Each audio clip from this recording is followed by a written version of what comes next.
কমিটির অন্যতম সদস্য মাসুদুর রহমানকে ব্যাগ নিয়ে বরণ করছেন তন্নিষ্ঠা মন্ডল।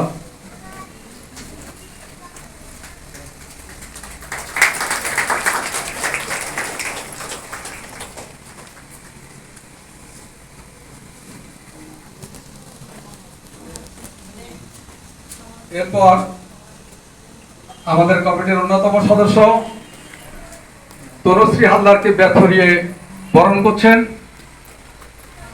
সমাদৃতা মন্ডল। হালদার হালদার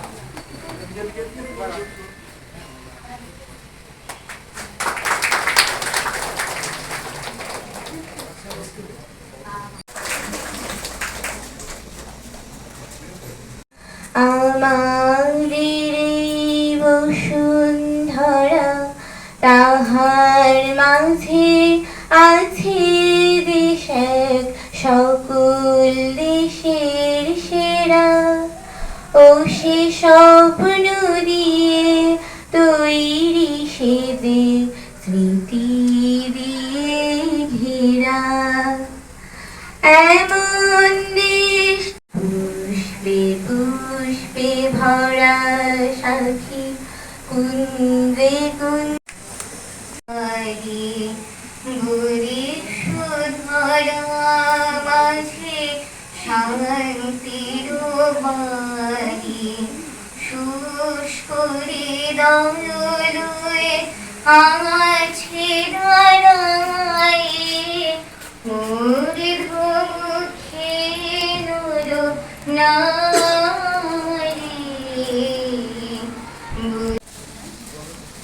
সর্বোপরি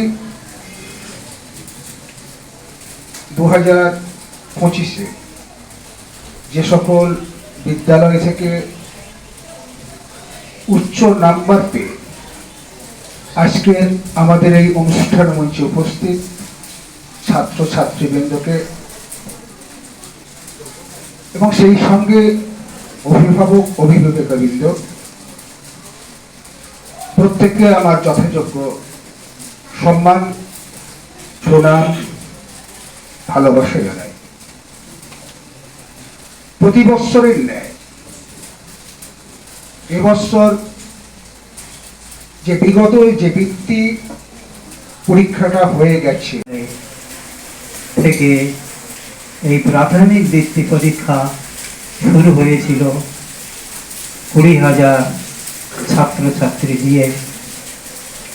তখন এই প্রাথমিক শিক্ষা উন্নয়ন পর্ষদের সভাপতি ছিলেন কলকাতা বিশ্ববিদ্যালয়ের প্রাক্তন উপাচার্য আন্তর্জাতিক খ্যাতিসম্পন্ন বৈজ্ঞানিক ডক্টর সুশীল কুমার মুখার্জির নেতৃত্বে। আপনারা জানেন যে আমরা যারা প্রাথমিকে পড়েছি, উচ্চ মাধ্যমিকে পড়েছি, মাধ্যমিকে পড়েছি, ডিগ্রিতে পড়েছি, আমাদের সময় একটা পরীক্ষা পদ্ধতি ছিল, পরীক্ষা নেওয়া হতো। কিন্তু লেফট ফ্রন্ট গভর্নমেন্ট আসার পরে তারা এই প্রাথমিক স্তর থেকে ইংরাজি এবং পরীক্ষা পদ্ধতি তুলে দেয়। সেই তুলে দেওয়ার পরিপ্রেক্ষিতে আমাদের দেশের প্রথিত যশা সাহিত্যিক বুদ্ধিজীবী 80 বছরের অশীতিপর বৃদ্ধ সুকুমার, সময় নষ্ট করব না বা কোনো রকম ভাবে আমাদের প্রোগ্রামের যে গাম্ভীর্যতা সেটা নষ্ট করতে চাই না। কিন্তু যে কথাগুলি না বললে নয় সেগুলো আপনাদের কাছে খুব বিনয়ের সঙ্গে আমি রাখতে চাইছি। প্রথমত এখন দেখবেন শুধু আমাদের এই ক্লাস 4-এর বৃত্তি পরীক্ষা নয়, অনেক পরীক্ষা চলছে। বিভিন্ন সংস্থা তারা পরীক্ষা হয়, একদিনের পরীক্ষা দিচ্ছে নানান রকম ভাবে। আমি সেই আলোচনার মধ্যে যাচ্ছি না। একটা সময়ে সেই 80 দশকে প্রাথমিক স্তর থেকে ইংরাজি ও সংস্কৃত তুলে দেওয়া হয়েছিল। তখন শিক্ষার ভবিষ্যতের কথা ভেবে আমাদের দেশের তৎকালীন সময়ের যে সমস্ত বিধৌত মানুষ ছিলেন তারা কিন্তু তার বিরুদ্ধে প্রতিবাদ করেছিলেন, আন্দোলন করেছিলেন, রাস্তায় নেমেছিলেন, লড়াই করেছিলেন।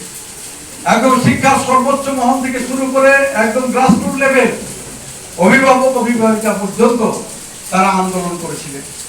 কিন্তু সেই আন্দোলনের সময় যারা যে সমস্ত বিদগ্ধ ব্যক্তি ছিলেন তারা বলেছিলেন আমরা একদিকে আন্দোলন করব ইংরাজি এবং পাসপোর্ট ফিরে নিয়ে আসার জন্য, এটা ঠিক, কিন্তু এই মাঝে যে ছেলেগুলি এই শিক্ষার নীতির কবলে পড়বে তাদের ভবিষ্যৎ ছেলে মেয়ে পরীক্ষায় বসবে, প্রায় 150 মতো স্কুল, এগুলো কিন্তু সবকে আমার একার পক্ষে সম্ভব না, এখানে যারা রয়েছেন এদের পক্ষে সম্ভব। এটা কিন্তু অন্যান্য বহু শিক্ষানুরাগী মানুষ, অভিভাবক, তারাই কিন্তু উদ্যোগ নিয়ে এই এতগুলো স্কুলের সাথে যোগাযোগ করে ছাত্রদের সেখান থেকে কালেকশন করে তারা দিয়েছেন, আবার শিক্ষকরাও সাহায্যের হাত বাড়িয়ে দিয়েছেন। এই পরিবেশ পরিস্থিতির মধ্যে দিয়ে আমরা পরীক্ষাটা এগিয়ে নিয়ে যাচ্ছি। আমরা জানি আমাদের ত্রুটি আছে, আমরা জানি আমাদের সমস্যা আছে, আমরা জানি এই যে আজকের এইরকম একটা অনুষ্ঠানে আপনাদের এইরকম বসার জায়গা দিতে পারেনি, খারাপ লাগছে, খুবই খারাপ লাগছে।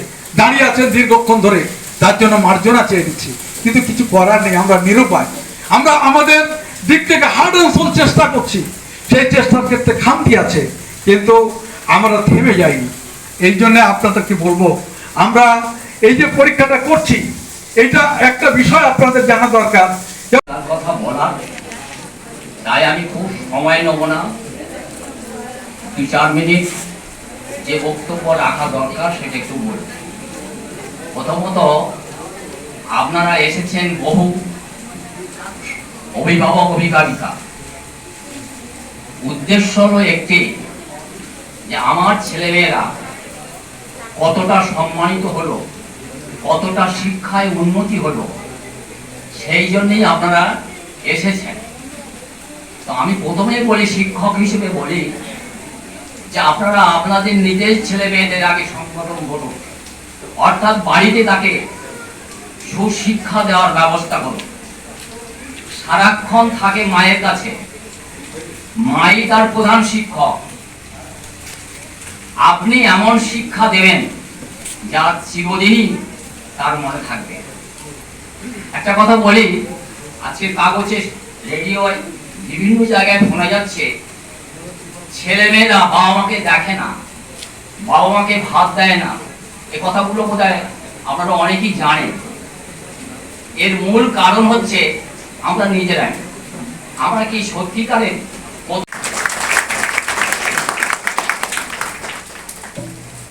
শিক্ষা দেবে বলে তাদের এবং তাদের অভিভাবকদের একটাই কথা বলবো, যে এখানে অনুষ্ঠান যারা পরিচালনা করছেন তারা যে কথা বলেছেন, আপনারা কেউ চলে যাবেন না, একটু থাকবেন, তাদেরকে উৎসাহিত করবেন। নমস্কার, ধন্যবাদ। ছাড়া আমরা আমাদের যে